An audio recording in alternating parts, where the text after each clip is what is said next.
आज हम अपना लेक्चर स्टार्ट करते हैं और इनऑर्गेनिक केमिस्ट्री की जिस बुक से मैं आप लोगों को ये लेक्चर दे रही हूँ वो है textbook of inorganic chemistry by Mohammad Zafar Iqbal. ठीक है, इस बुक के आपको मैं सॉफ्ट कॉपी में भी दे दूँगी और इसमें जो है आप लोगों के जो इनऑर्गेनिक केमिस्ट्री की टॉपिक जो आप लोगों ने पढ़ने हैं वो इसके अंदर ऑलमोस्ट सारे ही हैं। जैसे कि पहले आप लोगों ने क्लासिफिकेशन ऑफ एलिमेंट्स करनी है, mean periodic law, periodic numbers वगैरह, इलेक्ट्रॉनिक कॉन्फ़िगरेशंस। नेक्स्ट आप लोगों ने क्या करना है, atomic radii, covalent radii, electron affinity वगैरह स्टडी करनी है। थर्ड पे आप लोगों ने केमिकल बॉन्डिंग को स्टडी करना था। ठीक है, और फोर्थ पे आप लोगों ने modern theories mean valence bond, hybridisation, molecular orbital theory और next valence shell electron pair repulsion theory. ठीक है, उसको स्टडी करना है। इसी तरह नेक्स्ट हमारे पास एसिड बेस इक्विलिब्रियम आ गया और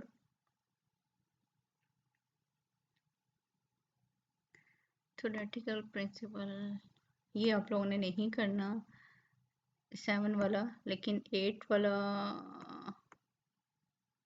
में भी 8 भी नहीं है। फिर इसी तरह आप लोगों के पास है chemistry of P block elements, उसमें भी कार्बन सिलिकॉन है, नाइट्रोजन फास्फोरस है, सल्फर है, हेलोजेंस हैं और इनर्ट गैसेस हैं। ठीक है, तो मीन ज़्यादातर कंटेंट्स जो हैं वो इस बुक के अंदर मौजूद हैं, तो हम इसको फॉलो करेंगे। और एक और बुक जो है वो भी साथ में दूंगी ताकि आप दोनों के ऊपर से इसको स्टडी करें। ठीक है, तो हम स्टार्ट करते हैं अपना first chapter, classification of elements. ठीक है, कि कैसे हमारे पास पीरियोडिक टेबल की जो मौजूदा फॉर्म है वो कैसे आई, उसमें किस किस का कंट्रीब्यूशन है, किस किस साइंटिस्ट ने इस एलिमेंट्स को डिफरेंट फॉर्म में अरेंज किया, पीरियोडिक टेबल की फॉर्म में इसकी क्या डेवलपमेंट हुई, ये सारी चीज़ें हम इस चैप्टर के अंदर देखेंगे। ठीक है, एक सिंपल सी बात है कि हमारे पास अगर कोई बुक्स ज़्यादा है, आप ये कह लें आपके पास 50 बुक्स हैं, तो आप क्या करोगे, वो रैंडम पड़ी हुई हैं, लेकिन अगर आपको ये कहा जाए उसमें से कोई एक बुक ढूंढ के दो, तो आप सारी को खोलोगे, देखोगे उसके अंदर क्या लिखा हुआ है। तो उसकी बजाय आप क्या करते हो कि जो आपके पास बुक्स अवेलेबल हैं आप उनको सॉर्ट आउट कर लेते हैं, आप उनको डिफरेंट फॉर्म में अरेंज कर लेते हैं। जैसे मैं एक एग्जांपल देती हूँ, आपके पास अगर जोलॉजी की बुक्स 2-3 हैं, ठीक है, आप उनको इकट्ठा कर लोगे। बॉटनी की बुक्स हैं 5-6 हैं, उनको इकट्ठा कर लोगे। केमिस्ट्री की 6-7 बुक्स हैं फर्ज करें आपके पास, तो आप उनको सबको इकट्ठा कर लोगे। ठीक है, फिजिक्स की बुक्स हैं, मैथ की बुक्स हैं, तो है डिफरेंट डिफरेंट। अगर 3-3 4-4 बुक्स हैं तो आप क्या करोगे, एक तरह की बुक्स को एक जगह रख लोगे, दूसरी तरह की बुक्स को दूसरी तरह रख दोगे, ताकि आपको उनको ढूंढने में आसानी हो, उनको स्टडी करने में आसानी हो। ठीक है, यही काम अगर इसी तरह उसमें भी आगे डिफरेंट ब्रांचेस हो सकते हैं, जैसे जोलॉजी की आगे डिफरेंट ब्रांचेस हैं, केमिस्ट्री की डिफरेंट ब्रांचेस है, जैसे physical, inorganic, organic chemistry, analytical chemistry. ठीक है, आगे बायो केमिस्ट्री आ जाती है। तो डिफरेंट आप ये कह लें कि डिफरेंट बुक्स हैं, तो आप उनको सॉर्ट आउट करते जाते हैं और लहदा एक तरह की बुक्स को इकट्ठे रख लेते हैं। तो यही काम जो है साइंटिस्ट ने भी किया था कि जो डिफरेंट एलिमेंट थे, ठीक है, उनको स्टडी करने के लिए, उनकी प्रॉपर्टीज को स्टडी करने के लिए क्या किया जाता था, उनको उनका एक ग्रुप बना दिया जाता है। ठीक है, तो वही ग्रुप जो है in the form of periodic table हमारे पास जो है वो शो होता है कि एंड पे वही उसी डेवलपमेंट को स्टार्ट करते करते करते हमारे पास आज जो long form of periodic table है वो बना। ठीक है, तो बेसिक यही थी कि आपके पास अगर डिफरेंट एलिमेंट्स हैं और सेम एलिमेंट्स को या वो एलिमेंट्स जिनकी प्रॉपर्टी सेम है उनको कंबाइन कर किया जाए ताकि हम उनको इजीली स्टडी कर सकें। ठीक है, यानी एक एलिमेंट की प्रॉपर्टीज हमें पता है तो उस जैसे जो भी एलिमेंट्स होंगे उनकी प्रॉपर्टीज को हम डिटरमिन कर सकते हैं। ठीक है, तो हम देख लेते हैं कि यहाँ किस किस साइंटिस्ट का क्या क्या कंट्रीब्यूशन था। बहुत इजी है, आप लोग पहले पढ़ चुके हुए हैं, जस्ट एक किस्म का आप लोगों का ये रिव्यू हो रहा है। ठीक है, आप लोग इजीली इसको कर लोगे, कोई भी मुश्किल नहीं है, बस आपने डेट्स याद रखनी है कि साइंटिस्ट ने क्या वर्क किया, तो ये सारी चीज़ें आपको पता होनी चाहिए। ठीक है, मैं इसको रीड आउट कर देती हूँ आप लोगों के लिए। One of the important scientific activity is the search for an organized way of presenting the fact, कि जो भी हमारे पास फैक्ट है, जो भी रिजल्ट हैं, उनको हमने एक ऑर्गेनाइज फॉर्म के अंदर प्रेजेंट करना होता है। ठीक है, कि ये साइंटिफिक एक्टिविटी के अंदर हम, हमारे पास अगर कोई भी रिजल्ट है तो हम उसको रैंडम तो नहीं करते, हम उसका एक सीक्वेंस बना रहे होते हैं। ठीक है, if a large number of observation can be categorized according to some common features, it become easier to describe them, कि हमारे पास अगर बहुत सारे रिजल्ट हैं या बहुत सारी ऑब्जर्वेशंस हैं तो हम उनको जो है कैटेगराइज कर लेते हैं कि ये डिफरेंट है, ये दूसरी डिफरेंट है, तीसरी डिफरेंट है, और एक तरह की जो ऑब्जर्वेशंस हैं या एक तरह के रिजल्ट्स हैं उनको इकट्ठा कर लेते हैं। जैसे मैंने आपको एक सिंपल बुक्स की एग्जांपल दी कि एक तरह की बुक्स हैं वो आपको उनको इकट्ठा कर लेते हैं ताकि आप इजीली उसको सर्च कर सकते हैं, उसको स्टडी कर सकते हैं। ठीक है, as more and more of chemical elements were discovered, need was felt to systemize them, कि जैसे जैसे एलिमेंट डिस्कवर होते गए तो ये ज़रूरत पेश आती रही कि इन एलिमेंट्स को भी किसी ना किसी वे में अरेंज करना चाहिए।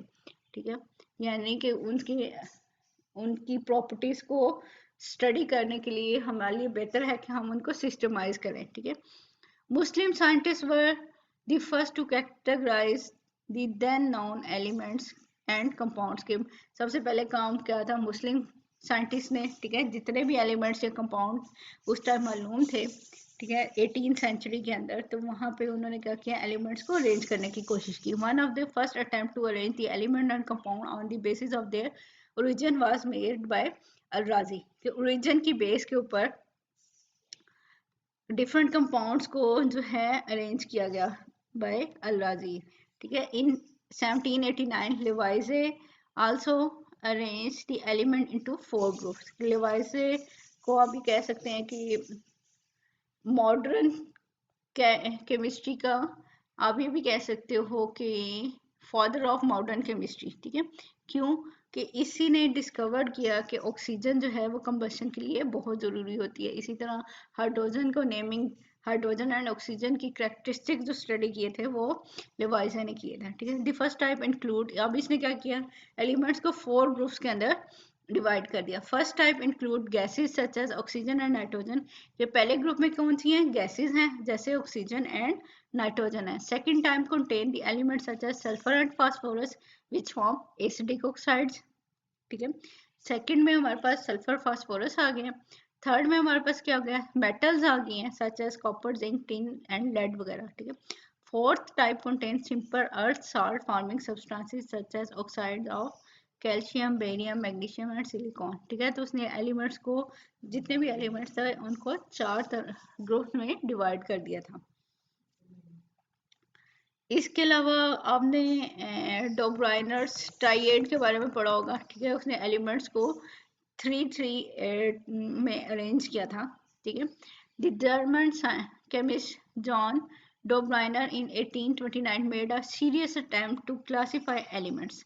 ठीक है, इसने क्या किया, he observe that some group of 3 elements showed similar physical and chemical properties such as chlorine, bromine and iodine, कि जो थ्री एलिमेंट्स को आपस में जिनकी प्रॉपर्टी सेम थी इसने कंबाइन कर लिया।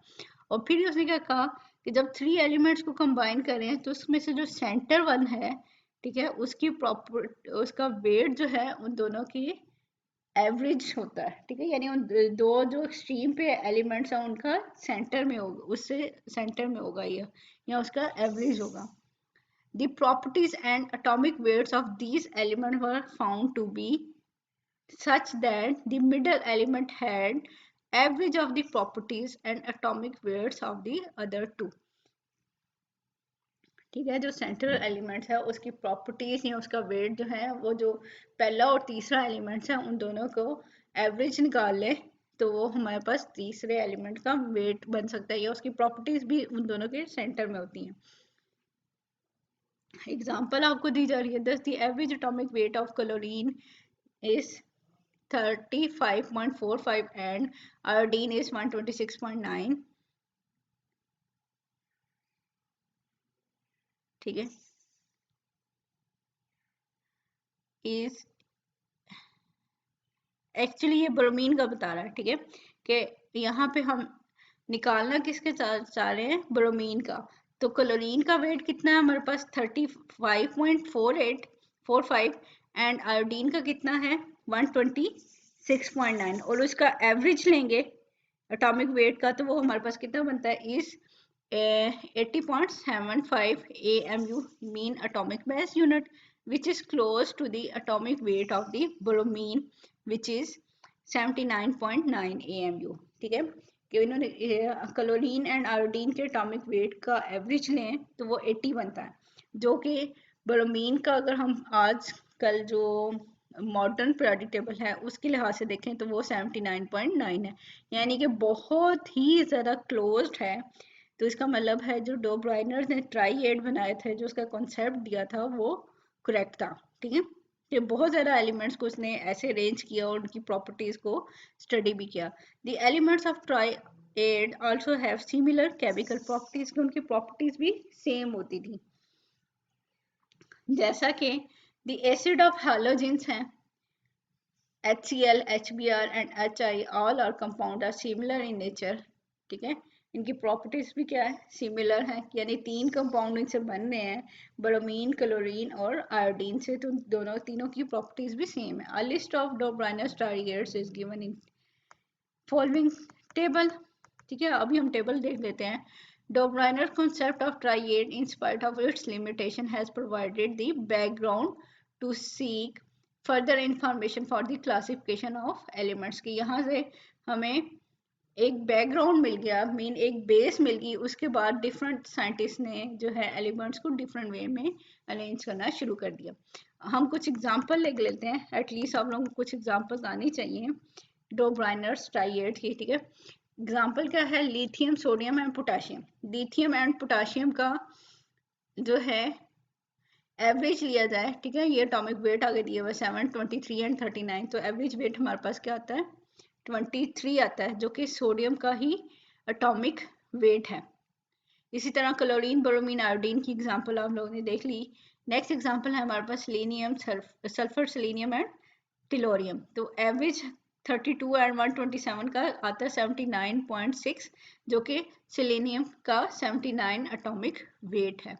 इसी तरह कैल्शियम, स्ट्रोंशियम एंड बेरियम है 40, 87 एंड 137 का, तो इसका एवरेज आता है हमारे पास 40 एंड 137 का एवरेज है हमारे पास 88.3, तो जो कि स्ट्रोंशियम का एटॉमिक वेट बनता है जैसे कि 87.6, यानी बहुत क्लोज है हमारे पास एवरेज मैस और जो एक्चुअल में मैस है हमारे पास किसी भी सब्सटेंस की ट्राइएड के अंदर, जो सेंट्रल वाला कंपाउंड है यहाँ पे एलिमेंट। ठीक है, ये तो थी ट्राइएड में अरेंजमेंट। एक है हमारे पास स्पाइरल अरेंजमेंट। ठीक है, एलिमेंट्स को स्पाइरल फॉर्म में अरेंज किया गया।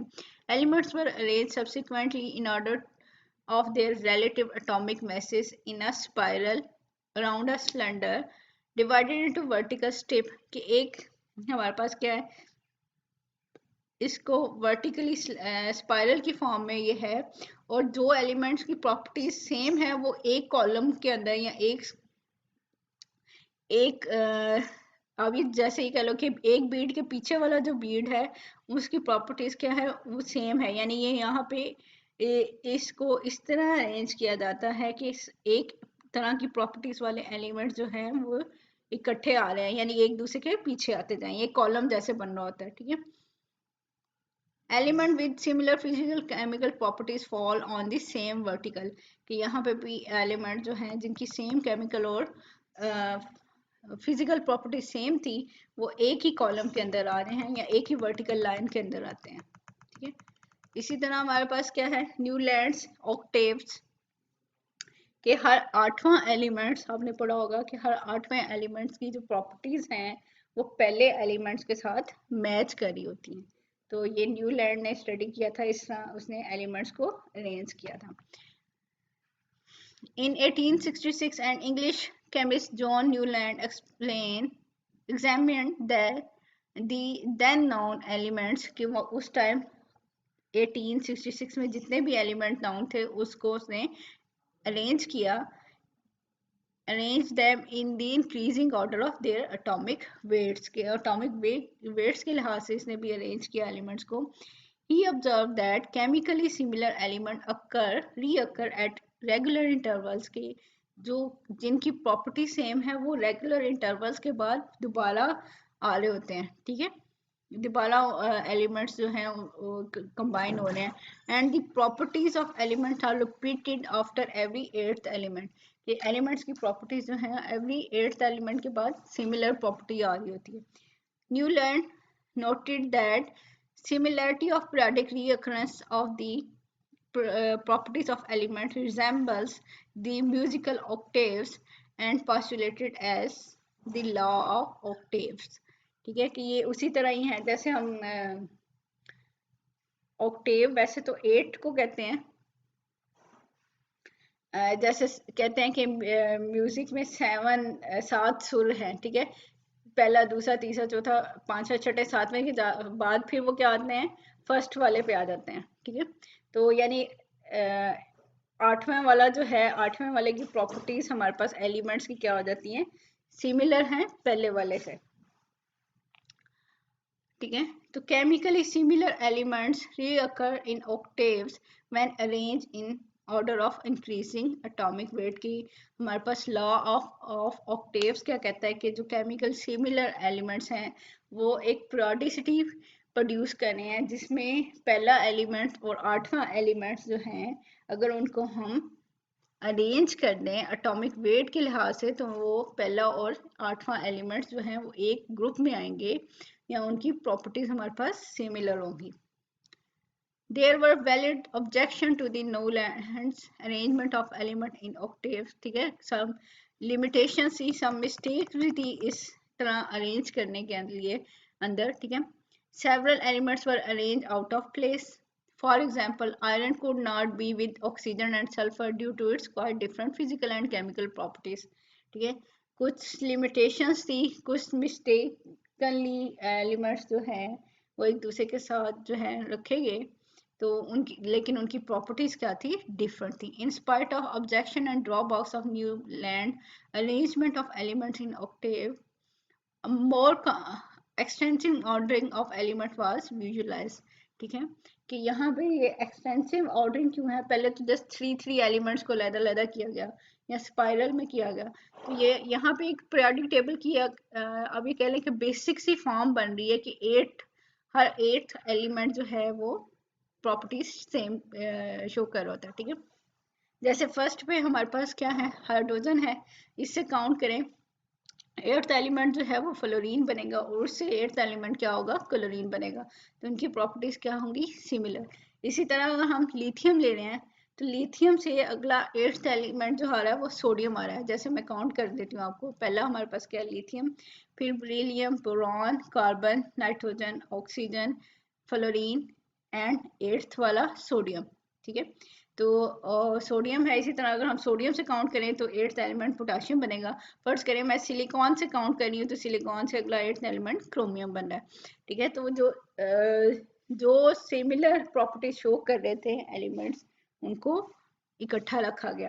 तो यहाँ पे कुछ प्रॉब्लम भी थी न्यूलैंड्स के ऑक्टेव्स के अंदर, बट लेकिन हमारे पास क्या है कि इसने बेसिक्स प्रोवाइड की थी कि हम पीरियोडिक टेबल की फॉर्म के अंदर एलिमेंट्स को अरेंज कर सकते हैं.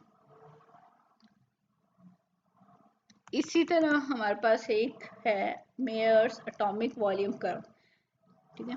In 1870, Lothar Meyer produced a table showing the periodic arrangement of elements by putting the atomic volume, relative atomic mass density of elements against their relative atomic masses. Atomic mass को हम x axis पे ले रहे हैं और atomic volume को जो है हम y एक्सिस पे ले रहे हैं, ठीक है. तो जिन एलिमेंट्स का वॉल्यूम सबसे ज़्यादा है उसकी पीक क्या होगी, ज़्यादा होगी, ऊपर आएगी, ठीक है. तो जैसे आपको हीलियम, सोडियम, उसके बाद क्या है सोडियम, पोटाशियम, रुबीडियम, सीजियम, इसकी पीक जो है वो सबसे ज़्यादा आ रही है। मीन अल्कली मेटल हैं जिनकी पीक ज़्यादा है, जिनका आप ये कहना एटॉमिक वॉल्यूम ज़्यादा है। उसके साथ ही अगर आप देखें तो हीलियम, नियॉन, अगर आप नोबल गैसेस को देखें, helium, neon, organ, krypton, xenon, ठीक है, ये इनकी वैल्यू थोड़ी सी कम है। हीलियम को अगर आप छोड़ के, ठीक है, इनकी वैल्यू थोड़ी सी कम है इस एल्कली मेटल से, ठीक है। आपको पता है जो हमारे पास नोबल गैसेस हैं उन पे आके जो शेल है वो कंप्लीट हो जाता है, और जो है अल्कली मेटल पे एक नया शेल स्टार्ट हो रहा होता है, जिसकी वजह से उसका वॉल्यूम ज़्यादा हो रहा है। तो अल्कली मेटल की पीक जो है सबसे ज़्यादा है, उससे कम किसकी है, नोबल गैसेस की, ठीक है। थोड़ी सी जैसे पोटाशियम से पहले हमारे पास क्या आर्गन आ रही है तो उसकी वैल्यू आ रही है, ठीक है। इसी तरह रुबिडियम से पहले क्रिप्टॉन है, सीजियम से पहले जीनॉन है। अब बाकी ट्रेंड ऊपर नीचे क्यों है, क्योंकि दरमियान में हमारे पास क्या है, ट्रांजिशन मेटल्स भी आती हैं, तो उसकी वजह से साइज जो है वो डिफरेंट भी हो जाता है। लेकिन यहाँ पे आप दो मेन चीज़ें याद रख लें कि अल्कली मेटल की सबसे ज़्यादा है, उससे कम हमारे पास जीनॉन की है, और बाकी एलिमेंट्स की डिक्रीज डिक्रीज ही है, यानी लेस ही है, ठीक है। और हाइड्रोजन की सबसे कम है हमारे पास, ठीक है। आप लोगों को एटलीस्ट इसका रफ ट्रेंड लाजमी आना चाहिए। अगर आपको ये कह दिया जाए कि ये ग्राफ बनाए, तो आप लोगों को एटलीस्ट इस ग्राफ की समझ आनी चाहिए और इसको बनाना आना चाहिए, ठीक है। इसी तरह हम मेंडलीव पीरियोडिक टेबल देख लेते हैं, जो कि डिटेल में है हमारे पास, और इसी से ही हमारे पास मॉडर्न पीरियोडिक टेबल की जो long form of periodic table है उसकी आप ये कह दो कि ये बेस बनी, और इसी को करेक्ट करते करते जो है हमारे पास long form of periodic table बना, ठीक है। Mendeleev periodic table about the same time that Mayer's like 1871 produced his arrangement based on his atomic volume curve. A Russian chemist Dmitry Mendeleev produced a form of periodic table by arranging atomic weights of elements in increasing order, from which the modern periodic table has been developed. Mendeleev ने क्या किया, elements को उनके increasing order of their atomic weight की base पे इसने जो है एलिमेंट्स को अरेंज किया, ठीक है।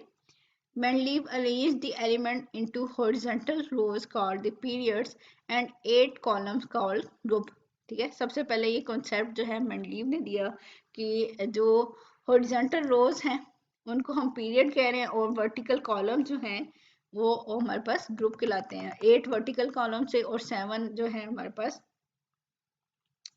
मॉडर्न पीरियोडिक टेबल में तो 7 थे, ठीक है। अब यहाँ पे जो टेबल शो हो रहा है इसमें 12 रोज शो हो रही हैं, ठीक है। The elements in the same group were found to possess the similar properties and form similar compounds, कि एक ग्रुप के अंदर यानी जो वर्टिकल कॉलम में एलिमेंट्स हैं, जो मटेरियल्स हैं हमारे पास एलिमेंट्स, वो उनकी प्रॉपर्टीज सेम है। अगर मैं थोड़ा सा इसको आपको बताऊं, जैसे लिथियम के नीचे पोटाशियम है, रुबिडियम, सीजियम है, अल्कली मेटल आ गई तो ग्रुप 1 में आ गई। ग्रुप 2 के अंदर अल्कलाइन अर्थ मेटल हैं जैसे मैग्नीशियम, कैल्शियम, जिंक। अब ट्रांजिशन उस टाइम जो है ट्रांजिशन मेटल्स का कॉन्सेप्ट नहीं यहाँ पे तक डेवलप हुआ, ठीक है। तो और सारे जिसकी +2 वाली वैलेंसी जो है ये हमारे पास ये सारे कंबाइन आ रही हैं, और स्ट्रॉन्च इसलिए जिंक, कैडमियम इसी के अंदर है, मरकरी भी इसी के अंदर आ गई है, ठीक है, जो मेन ग्रुप है, ठीक है। अब थर्ड में हमारे पास क्या है, एल्यूमिनियम, और ये अगले 2-3 मुझे उसका आइडिया नहीं है। 4 वाले के अंदर क्या है, कार्बन है, सिलिकॉन, टाइटेनियम, जिरकोनियम, सीरियम, ठीक है, थोडियम। नेक्स्ट 5 है नाइट्रो, अच्छा ये ऊपर जैसे लिथियम 7 था, बेरिलियम, बोरॉन, कार्बन, नाइट्रोजन, ठीक है। नाइट्रोजन में वनेडियम, स्ट्रीबियम, बिस्मथ, ये सारे एलिमेंट्स अरेंज किए मेंडलीव्स ने, ठीक है। ऑक्सीजन है, सल्फर, अब ये देखिए फिर आगे क्रोमियम, मोलिब्डेनम, ये एक ट्रांजिशन मेटल है। मीन ट्रांजिशन मेटल और जो दूसरी सिंपल मेटल थी या एलिमेंट्स है उनको भी कंबाइन ही रखा गया है। As it's obvious from the table, Mendeleev placed some elements in a separate group that did not fit into the arrangement. ठीक है, उसने क्या किया कि कुछ एलिमेंट्स को सेपरेट रख दिया गया ताकि क्योंकि उनकी प्रॉपर्टीज दूसरे एलिमेंट से जो है मैच नहीं करी हुई थी। He also left gaps in none of the element non element could fit in. उसने थोड़े गैप्स भी रखे, जैसे आपको ये डैश लाइंस नजर आ रही हैं, ठीक है, उसने वहां पे स्पेस छोड़ दी कि यहाँ पे मुझे कोई एलिमेंट नहीं मिला। उसे जितने एलिमेंट्स मिले उसने उनको अरेंज किया। तो जहाँ पे एलिमेंट्स नहीं मिले, जैसे 20 है, 20 के बाद क्या आना चाहिए, 21 आना चाहिए, लेकिन उसको 21 वाला कोई भी कंपाउंड नहीं मिला, उसको 22 वाला मिल गया। ठीक है, तो क्या हुआ, उसने 22 वाले को 22 में रखा, 20 वाले को 20 में रखा, और एक गैप छोड़ दिया कि यहाँ पे जब भी कभी 21 एटॉमिक वेट वाला एलिमेंट आएगा तो वो यहाँ पुट कर दिया जाएगा। ठीक है, तो इसलिए ये भी एक जो है उसकी अचीवमेंट थी कि उसने जो है जो मटेरियल नहीं थे उनके लिए भी गैप छोड़ दिया, और जब वो मटेरियल मिले, एलिमेंट्स डिस्कवर हो, तो वो उनको वहां पुट किया जा सकता है। However, he predicted properties of unknown elements, ठीक है, which fitted remarkably well to those predicted.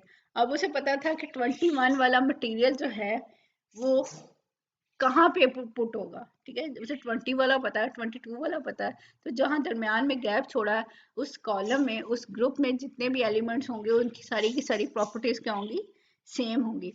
For example, he noted that the group 3 form halides and oxides of type, ठीक है, MCl3 कि ग्रुप 3 जो है हमारे पास, जैसे बोरॉन एल्यूमिनियम वाला ग्रुप है, तो वो हमारे पास क्या है, वो MCl3 बनाएगा, यानी हेलाइड्स के साथ एक्शन करेगा तो MCl3 बनेगा। जैसे एल्यूमिनियम है तो एल्यूमिनियम क्लोराइड बन गया, एंड अगर वो ऑक्सीजन के साथ मिले तो M2O3 बनेगा, जैसे एल्यूमिनियम ऑक्साइड बन जाता है।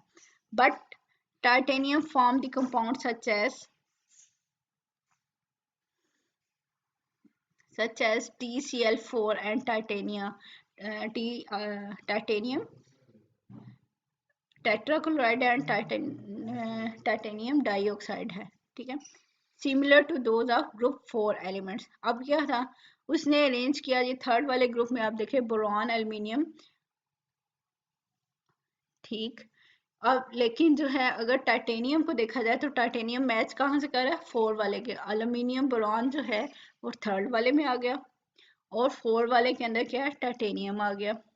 According to Mendeleev Accordingly, Mendeleev placed titanium in group 4, and a space was left for undiscovered element which was later found to be scandium. ठीक है, तो वहां पे जो उसने स्पेस छोड़ी थी वो स्कैंडियम एलिमेंट्स जो है वो थर्ड वाले ग्रुप के अंदर आ सकता था। ठीक है, यानी उसने जितने भी नाउन एलिमेंट्स है उनको अरेंज किया, जो अननाउन थे उनके लिए गैप छोड़ दिए, और डिफरेंट एलिमेंट्स को अरेंज किया। ठीक है, अब मेंडलीव ने एलिमेंट्स को किस बेस पे अरेंज किया था, on the basis of their atomic weight की बेस पे। ठीक है, तो यहाँ पे मेंडलीव के पीरियोडिक टेबल की बेस पे पीरियोडिक लॉ हमारे पास क्या होगा, Mendeleev interpreted this relation between elements on the basis of periodic law, which he stated as the properties of elements are periodic function of their atomic weight। कि properties जो हैं वो periodic function of atomic weight हैं, कि atomic weight के लिहाज से वो दोबारा दोबारा properties जो हैं एलिमेंट्स के अंदर, डिफरेंट एलिमेंट्स के अंदर अपीयर होती हैं। मीन उनकी केमिकल प्रॉपर्टीज और फिजिकल प्रॉपर्टीज सेम हो सकती हैं डिफरेंट एलिमेंट्स की। तो वो जिन एलिमेंट्स की सेम है उनको वो क्या, उसने क्या किया था, एक ग्रुप के अंदर रखा था। However, certain discrepancies were noted while arranging the elements on the basis of atomic weights. For example, beryllium was out of place in the table as its atomic mass was 13.5, which should fit in between carbon and nitrogen. कि हमारे पास क्या है, beryllium को गलत place पे रखा गया था कि उसको कहाँ होना चाहिए, कार्बन एंड नाइट्रोजन के दरमियान में होना चाहिए। ठीक है, अगर इसका 13.5 है atomic weight. Similarly, inert gases have no proper place in the periodic table. कि periodic table के अंदर जो है inert gases उनकी कोई place नहीं थी। ठीक है, these problems were not fully resolved until 1914 when Moseley showed that the elements could be arranged in the periodic table on the basis of their atomic number. कि atomic number की base के ऊपर भी हम elements को क्या कर सकते हैं, अरेंज कर सकते हैं। ठीक है, तो जब तक एटॉमिक नंबर के लिहाज से अरेंज नहीं किया गया उस टाइम तक जो है बहुत ज़्यादा प्रॉब्लम्स भी थे इसके अंदर, periodic table के अंदर। The periodic law now states as the properties of elements are periodic function of their atomic numbers। ठीक है, 1914 में जब मोज़ले ने एटॉमिक नंबर डिस्कवर कर लिया तो उसकी बेसिस पे फिर एलिमेंट्स को अरेंज किया, तो हमारे पास periodic law भी मॉडिफाइड हो गया। ठीक है, by taking atomic numbers as the basis of periodic classification of the elements, various anomalies and misfit have been removed। कि जो जितने भी मसले मसाइल थे पिछले वो क्या हो गए, रिमूव हो गए। For example the proper position of cobalt and निकल, पोटाशियम एंड आर्गॉन, ठीक है, इनको इनकी प्रॉपर प्लेस के ऊपर रखा गया, हैज बीन गिवन। ठीक है, classification of elements was an interesting arrangement and attractive considerable attention. Several gaps in the periodic table suggested discovery of new elements। अब जो गैप्स छोड़े गए थे, ठीक है, उनकी जगह पे जो न्यू एलिमेंट डिस्कवर्ड किए गए उनको प्लेस किया गया, उसी वजह से बहुत सारे न्यू एलिमेंट डिस्कवर भी हुए। Chemical and physical properties of unknown elements could be predicted with help in the search of new elements। के अब जो जो अननोन थे, जिनकी प्रॉपर्टीज प्रिडिक्ट की जा सकती थी कि यहाँ पे जो एलिमेंट्स आएगा उसकी इस तरह की केमिकल या फिजिकल प्रॉपर्टीज होंगी, जिसकी वजह से बहुत सारे न्यू एलिमेंट्स डिस्कवर भी हुए थे। Mendeleev suggested that elements similar to aluminium and silicon should exist. ठीक है, उसने कहा कि एल्यूमिनियम और सिलिकॉन की तरह के एलिमेंट्स और भी एग्जिस्ट करता है। Gallium similar to aluminium was discovered in 1875। ठीक है, जो उसने प्रोडिक्ट किया था मेंडलीव ने वो 1875 में डिस्कवर्ड हो गया गैलियम। ठीक है, और सिलिकॉन से रिलेटेड क्या था, जर्मेनियम, जो कि 1886 के अंदर डिस्कवर्ड हो गया। Mendeleev solved the problem of odd elements which could not be adjusted properly in a group by dividing groups into subgroups। ठीक है, अब जो कुछ एलिमेंट्स, जैसे अब मैंने आपको कहा था कि मेन ग्रुप्स के साथ ही उसने ट्रांजिशन एलिमेंट्स को भी रखा हुआ था, तो उस चीज को खत्म करने के लिए उसने ग्रुप्स को क्या किया, दो मेन ग्रुप्स में डिवाइड कर दिया। ठीक है, तो कॉलम्स को उसने दो मेन ग्रुप्स में डिवाइड कर दिया, जैसे ए ग्रुप और बी ग्रुप थे। अब ए में 8 एलिमेंट्स, 8 ग्रुप्स हैं। ठीक है, 1A 2A 3A 4A 5A 6A 7A and 8A। और बी वाले भी ऐसे ही हैं, बी वाले 1 से लेके 10 तक हैं, जिसके अंदर सारी ट्रांजिशन में एलिमेंट्स आ जाते हैं, ट्रांजिशन मेटल आ जाती है। ठीक है, for example among the metal of the first group, sodium, potassium were placed in group 1A and copper and silver in group 1B because of different properties। पहले तो उसने सेम रखे हुए थे, लेकिन इनको क्या हुआ, सेपरेट कर दिया क्योंकि इनकी प्रॉपर्टीज डिफरेंट थी। Noble gases were discovered in the last decade of the 19th century and were placed in the zero group because of their inertness। ठीक है, इनको ये रेयर गैसेस हैं, यहाँ आप ये कहते हैं कि इनर्ट गैसेस हैं, इनर्ट गैसेस हैं। ठीक है, तो ये रिएक्ट नहीं करती, तो इसको जीरो ग्रुप में या सबसे एंड पे रखा गया। The main features of Mendeleev periodic table were the arrangement of elements in vertical columns or groups and the horizontal rows or period. He left spaces for the unknown elements and predicted properties of germanium, which was not discovered until 1886. He called it Eka silicon as it fell below silicon के after silicon। ठीक है, कि ये वाला element होगा जिसकी silicon से similar properties होंगी। अब हम कुछ लिमिटेशंस देख लेते हैं पीरियोडिक टेबल की, जो कि हमारे पास मेंडलीव का पीरियोडिक टेबल था जो उसने डिस्कवर किया था। ठीक है, Mendeleev periodic table in spite of its advantages suffer from the following drawbacks and has दस limitation in its application.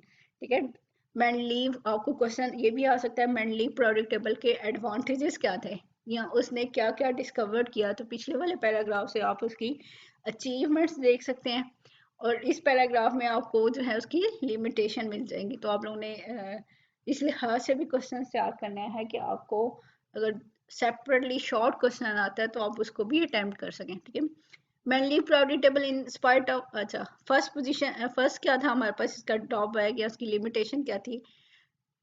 Position of hydrogen is not clear because it resemble with the both alkali metal and halogens। ठीक है, कि halogens के साथ भी match करता है hydrogen and alkali metal के साथ। It gives the positive ion like the alkali metal. Alkali metal जैसे सोडियम, लिथियम है, पोटाशियम है, वो अपना हाइड्रोजन इलेक्ट्रॉन रिमूव करती हैं तो पॉजिटिव आयन में कन्वर्ट हो जाती है। इसी तरह हाइड्रोजन भी क्या है, वो पॉजिटिव आयन में कन्वर्ट हो जाता है, तो इसलिए उनसे मैच करता है।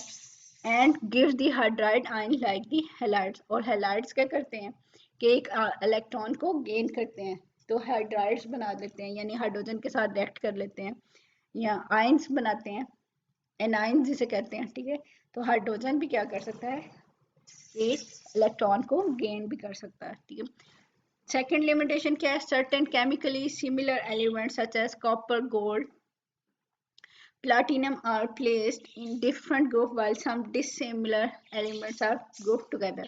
अब गलती उसने क्या की कि जो सिमिलर एलिमेंट्स थे उनको अलग अलग रख दिया और कुछ ऐसे एलिमेंट्स थे जिनकी प्रॉपर्टी सेम नहीं थी उनको इकट्ठा रख दिया था। ठीक है, थर्ड पॉइंट हमारे पास क्या, certain elements of higher atomic weight precede other with lower atomic weight, कि कुछ ऐसे उसने अरेंज कर दिया एलिमेंट्स को कि जिसका हायर एटॉमिक वेट है वो पहले आ गया और जिसका लो एटॉमिक वेट है वो बाद में आ गया। ठीक है, तो ये गलत है, आना क्या चाहिए कि पहले जिसका लो है वो पहले आना चाहिए और जिसका हाई है उसको बाद में आना चाहिए। जैसे आर्गन का एटॉमिक वेट 40 है, प्रीसीड्स पोटाशियम जिसका 39 है, कि आर्गन जो है वो पहले आ रहा था और पोटाशियम बाद में।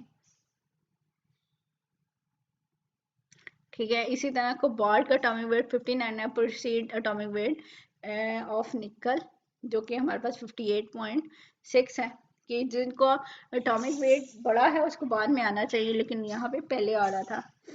No position is assign to isotope in different groups. Groups में हमें नहीं बताया गया कि आइसोटोप्स की ये कोई सेपरेट जगह होगी या नहीं होगी और ना ही इसको अरेंज किया गया था। Maximum valence state is depicted by the element in a particular group, के हर ग्रुप हमें आपको पता है कि उसकी ऑक्सीडेशन स्टेट बताता है। जैसे वन ग्रुप में है तो उसकी ऑक्सीडेशन स्टेट क्या है 1, जो 2 में है वो उसकी 2 बताता है। ठीक है, the elements of group 8 usually do not depict 8 maximum oxidation state. अब जो 8वां ग्रुप है तो इसका मतलब ये भी नहीं है कि उसकी 8 ऑक्सीडेशन स्टेट होगी। 8 ग्रुप आपको पता है नोबल गैसेस का है। ठीक है, ये पहले 3 और 4 तक ग्रुप तक तो ठीक है, लेकिन आपको पता है 5, 6 और 7 और 8 जो है वो इलेक्ट्रॉन को गेन कर रहे होते हैं तो उनकी वैलेंसी जो है वो लाजमी नहीं है उतनी ही हो, तो इसलिए ऐसा नहीं भी है। ठीक है, सिर्फ कुछ कंपाउंड हैं जिनकी +8 ऑक्सीडेशन स्टेट होती है, जैसे कि रुथेनियम या ओस्मियम, वो भी हमारे पास या ट्रांजिशन एलिमेंट्स हैं या फिर वो जो क्या कहते हैं एक्टिनाइड और लेंथेनाइड्स एलिमेंट्स भी हो सकते हैं। ठीक है, तो लेकिन ये जो बात थी ये भी उस तरह एग्जैक्टली फॉलो नहीं होती। No explanation is available for the inert pair effect and stability of the valence state differing by units of 2। ठीक है, कि इनर्ट पेयर इफेक्ट के बारे में भी एक्सप्लेन नहीं किया गया था और वैलेंस स्टेट्स की स्टेबिलिटी के बारे में भी एक्सप्लेन नहीं किया गया था। The anomalous behavior of the first member of a group or the and for the diagonal relationship can not be explain. कि आपको पता है कि हर ग्रुप का जो फर्स्ट मेंबर है उसकी प्रॉपर्टी थोड़ी सी डिफरेंट है, क्योंकि उसका स्मॉलर साइज है तो उसकी प्रॉपर्टीज भी अपने ग्रुप वालों से थोड़ी सी डिफरेंट है। और एक डायगोनल रिलेशनशिप था कि जैसे बोरॉन का सिलिकॉन के साथ, कार्बन का नेक्स्ट जो है फास्फोरस के साथ, ये कुछ ऐसे जो है एल्युमिनियम का जर्मेनियम के साथ, कि जो जिसे हम तिरछा कहते हैं डायगोनल, ठीक है, रिलेशनशिप, कि उनकी प्रॉपर्टी थोड़ी बहुत सिमिलर होती हैं, वो रिलेशनशिप के बारे में एक्सप्लेन नहीं किया गया था। The lanthanide and their earth and actinides do not find any appropriate place in the periodic table। कि periodic table के अंदर हमारे पास इसकी कोई एक्सप्लेनेशन नहीं की थी, नहीं दी गई थी, ठीक है। तो ये हमारे पास periodic table है, आप लोग ने देखा भी होगा, लेकिन जस्ट मैं आपको ये बता दूं कि अब जो मॉडर्न periodic table है, बल्कि मेंडलीव ने इसको ए और बी में कन्वर्ट किया, ठीक है। तो आप ये देख लें 1A 2A, उसके दरम्यान में ट्रांजिशन एलिमेंट्स आ गए, फिर बोरॉन से 3A 4A 5A 6A 7A and 8A आ गया, ठीक है। और अगर आप देखो copper, silver and gold 1B है, जिंक, कैडमियम, मरकरी क्या है हमारे पास 2B है, और थर्ड बी स्कैंडियम, यट्रियम, लैंथिनम वाली सीरीज है। फिर 4 5 6 7 और 8 में हमारे पास क्या है, आयरन, कोबाल्ट, निकल, ये सारे आ रहे हैं, ठीक है। 8B ये आ गया, लेकिन ये पहले वाली थी। और आजकल अगर आप रिसेंट देखें तो ये ए और बी वाले कॉलम खत्म कर दिए गए हैं, तो इसको नंबरिंग दी गई है 1 2, जो नॉर्मल हम नंबरिंग करते हैं, ठीक है, अरेबिक नंबरिंग। ये आप ऊपर देख भी सकते हो, 1 लिखा हुआ है, फिर 2 लिखा हुआ है, 3B को 3 लिखा है, 4 5 6 7 8, ठीक है। और ये 8B को 9 है हमारे पास। इन 8B को जो आयरन, कोबाल्ट, निकल वाली थी, इनको सेपरेट सेपरेट कर दिया 8 9 और 10 वाले कॉलम में, ठीक है, इनको अलग अलग कर दिया। इसी तरह 11 12 हो गया। फिर बोरान वाला जो है 13 14 15 16 17 एंड 18 कॉलम है हमारे पास टोटल, अब जो रिसेंट हमारे पास पीरियोडिक टेबल है, अगर आप इसे देखें। इसी तरह हमारे पास क्या है, जो लेंथेनम के साथ स्टार लगा हुआ है और एक्टिनियम के साथ स्टार लगा हुआ है, तो लेंथेनम के बाद जितने भी एलिमेंट्स हैं वो 14 एलिमेंट्स, ठीक है, उनको लेंथेनाइड सीरीज कहते हैं। इसी तरह एक्टिनम के बाद जो भी एलिमेंट्स हैं उनको हम एक्टिनाइड सीरीज कहते हैं। तो ये रिसेंट जो है हमारे पास पीरियोडिक टेबल की एक फॉर्म है, ठीक है, इसको हम पढ़ेंगे नेक्स्ट लेक्चर के अंदर। लेकिन आप लोगों को ये पता है ये आप लोगों ने देखा भी हुआ है कि ये हमारे पास पीरियोडिक टेबल है, और एटॉमिक नंबर की बेस के ऊपर हमने जो है ना पीरियोडिक टेबल को अरेंज किया हुआ है। तो ये तो था आप लोगों का लेक्चर, आप लोगों ने इसे स्टडी करना है और इसके पॉइंट्स बना लेने हैं अपने पास, ताकि आप लोगों को ये रिमेम्बर रहे सारी चीज़ें।